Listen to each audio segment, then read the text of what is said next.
नमस्कार दोस्तों, लर्निंग गोल के यूट्यूब चैनल पर आप सभी का बहुत बहुत स्वागत है। पिछले वीडियो में हमने गलता लोहा कहानी पढ़ी थी और इस वीडियो में हम गलता लोहा कहानी के प्रश्नोत्तर डिस्कस करेंगे। इसका पहला प्रश्न है, कहानी के उस प्रसंग का उल्लेख करें जिसमें किताबों की विद्या और धन चलाने की विद्या का जिक्र आया है। इसका उत्तर होगा, एक दिन जब धनराम तेहरा का पहाड़ा नहीं सुना पाया तब मास्टर त्रिलोक सिंह ने अपनी जबान का चाबुक का प्रयोग करते हुए कहा कि उसके दिमाग में लोहा भरा हुआ है, वहाँ विद्या का ताप नहीं पहुँचेगा। यह बात सच भी थी क्योंकि धनराम के पिता में किताबों पर विद्या का ताप लगाने का सामर्थ्य नहीं था। इसलिए जैसे ही धनराम हाथ पैर चलाने लायक हुआ तो पिता ने उसे धोकनी फूकने या सान लगाने के कामों में उलझाना शुरू कर दिया और फिर वह हथौड़े से लेकर घन चलाने तक की विद्या सिखाने लगा। धीरे धीरे वह इस विद्या में कुशल भी हो गया। उपयुक्त इन्हीं प्रसंगों में ही किताबों की विद्या और घन चलाने की विद्या का जिक्र आया है। दूसरा प्रश्न है, धनराम मोहन को अपना प्रतिद्वंदी क्यों नहीं समझता था? तो इसका उत्तर होगा, बचपन में ही नीची जाति में धनराम के मन में यह बात बैठा दी गई थी कि ऊंची जाति वाले उनके प्रतिद्वंदी नहीं होते हैं। दूसरी कक्षा में मोहन सबसे बुद्धिमान बालक, पूरे विद्यालय का मॉनिटर और मास्टर त्रिलोक सिंह का बार बार यह कहना कि मोहन एक दिन पूरे विद्यालय का नाम रोशन करेगा आदि बातों से भी धनराम मोहन को अपना प्रतिद्वंदी नहीं समझता था। मोहन मास्टर जी के कहने पर धनराम को सजा देता था, लेकिन फिर भी वह मोहन के प्रति स्नेह और आदर का भाव ही रखता था। उसे लगता था कि यह तो मोहन का अधिकार है। अगला प्रश्न है, धनराम को मोहन के किस व्यवहार पर आश्चर्य होता है और क्यों? उत्तर होगा, धनराम को मोहन के हथौड़ा चलाने और लोहे की छड़ को सटीक गोलाई देने की बात पर आश्चर्य हुआ। धनराम उसकी कार्यकुशलता को देखकर इतना आश्चर्यचकित नहीं होता जितना यह सोचकर कि मोहन पुरोहित खानदान का होने के बाद भी निम्न जाति के काम कैसे कर रहा था। धनराम को इस बात का भी आश्चर्य हुआ कि कैसे मोहन ने अपनी जाति को बुलाकर यह काम स्वीकार कर लिया। अगला प्रश्न है, मोहन के लखनऊ आने के बाद के समय को लेखक ने उसके जीवन का नया अध्याय क्यों कहा है? तो इसका उत्तर होगा, मोहन के लखनऊ आने के बाद के समय को नया अध्याय इसलिए कहा गया है क्योंकि गांव के परिवेश से निकलकर उसे शहरी परिवेश का ज्ञान हुआ। शहर में आकर उसकी आगे की पढ़ाई करने का अधूरा मौका मिला। यदि वह गांव में रहता तो उसे शिक्षा से वंचित रहना पड़ता। यहाँ आने पर उसे पारिवारिक मजबूरी का ज्ञान हुआ, इसलिए चाहते हुए भी वह कभी अपनी पढ़ाई और नौकर वाली बात घर वालों को सामने व्यक्त नहीं कर पाया।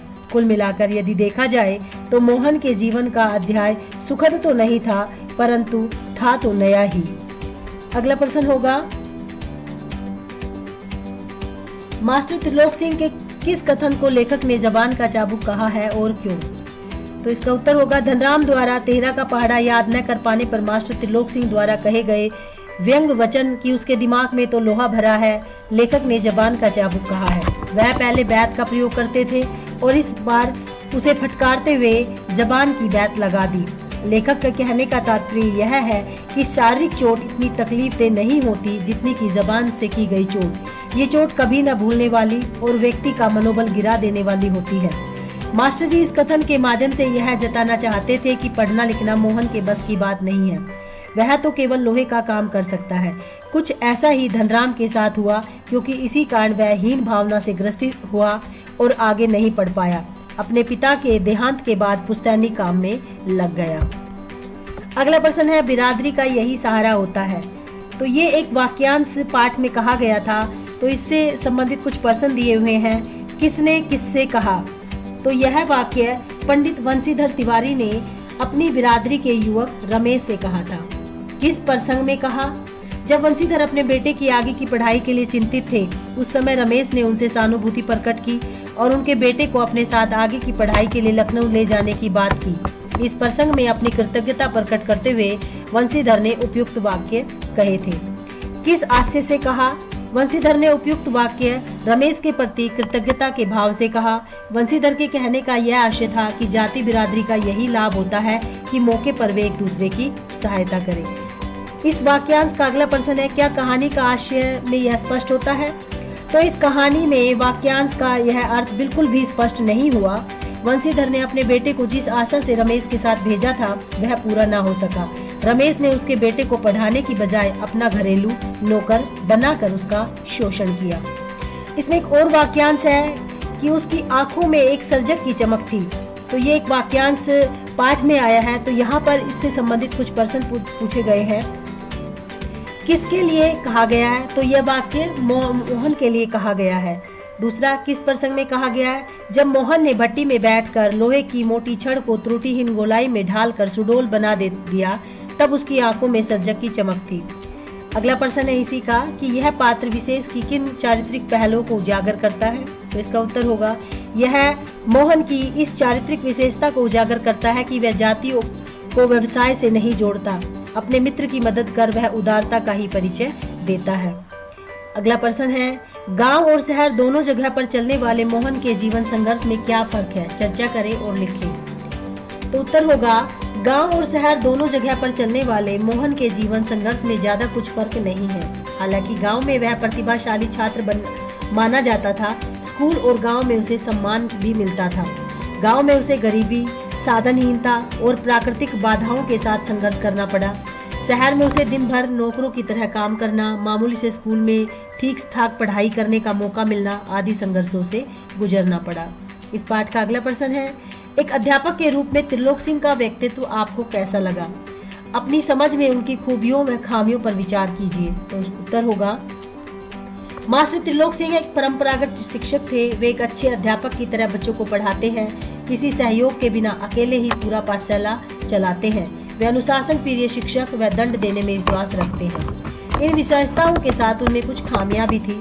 मास्टर जी के मन में जातिगत भेदभाव का भाव गहरे बैठा हुआ था, इसलिए वे मोहन जैसे उच्च कुल के बालक को अधिक प्यार और धनराम जैसे नीचे कुल के बालक को दिमाग में लोहा भरा है जैसे कटु वचन कहने से भी नहीं चूकते थे, जो कि एक शिक्षक में कतन शोभनीय नहीं देते हैं। संटी मारने जैसे शारीरिक दंड देना, छात्रों के प्रति अन्याय करना, ये एक अध्यापक को शोभनीय नहीं देते हैं। इस पाठ का अगला प्रश्न है, गलता लोहा कहानी का अंत एक खास तरीके से होता है। क्या इस कहानी का कोई और अंत भी हो सकता था? चर्चा कीजिए। तो इसका उत्तर होगा कि गलता लोहा कहानी का अंत हमें केवल सोचने के लिए मजबूर कर देता है। कहानी के अंत में यह स्पष्ट नहीं होता कि मोहन ने केवल सृजक का सुख लूटा या पुनः अपनी खेती में व्यवसाय किया या उसने धनराम की तरह पेशा अपना लिया। यदि लेखक इस समय मोहन के पिता को भी वहां लाकर खड़ा कर देता तो मोहन को सही कला की पहचान होकर अपनी जातिगत परंपरा को भुलाकर अपने बेटे मोहन को उसकी इच्छा अनुसार काम करने की छूट दे देते। अब इस पाठ के कुछ महत्वपूर्ण प्रश्न हैं। इसका पहला प्रश्न है, रमेश बाबू मोहन को किस नियत से लखनऊ ले गए थे? तो रमेश बाबू स्वार्थी और व्यवहार कुशल मनुष्य थे। जब वंशीधर तिवारी ने उन्हें मोहन की पढ़ाई लिखाई की समस्या के बारे में बताया तो उन्होंने उनके साथ सहानुभूति दिखाई। उनके मन में आया कि मोहन के रूप में उन्हें बिना दाम का नौकर मिल रहा है। वे यदि कोई और नौकर रखते तो उन्हें उसे तनख्वाह देनी पड़ती और वह चाहता था कि उसे अच्छा नौकर मिले जो भागे भी ना। मोहन उसके घर में टिक कर रहेगा, केवल भोजन और फीस में ही घर का सारा काम करता रहेगा। यह सोचकर वह मोहन को अपने साथ लखनऊ ले गया था। इस पाठ का एक और महत्वपूर्ण प्रश्न है, इस कहानी के आधार पर मोहन का चरित्र चित्रण कीजिए। इस कहानी में मोहन एक अभागा पात्र है। वह उच्च जाति में पैदा होकर भी साधनहीन और विवश है। वह प्रतिभाशाली गायक और प्रखर छात्र है, परंतु उसकी परिस्थितियां अत्यंत कठिन है। वह चुपचाप सब परिस्थितियों को सहता हुआ स्वभाव से मौन, शांत, धीर, गंभीर और सहनशील है। इस कारण वह रमेश बाबू के परिवार में रहकर नौकरों जैसा व्यवहार भी सहन कर लेता है। वह जानता है कि उसके पिता उसका दुख देखकर सहन नहीं कर पाएंगे, इसलिए वह उन्हें रमेश द्वारा किए गए दुर्व्यवहार के बारे में भी कुछ नहीं बताता। मोहन के व्यवहार में उच्च कुल का अहंकार नहीं है। वह चाहता है कि वह भी हाथ का काम करे, किंतु समाज के जड़ वातावरण के कारण सोच में पड़ा रह जाता है।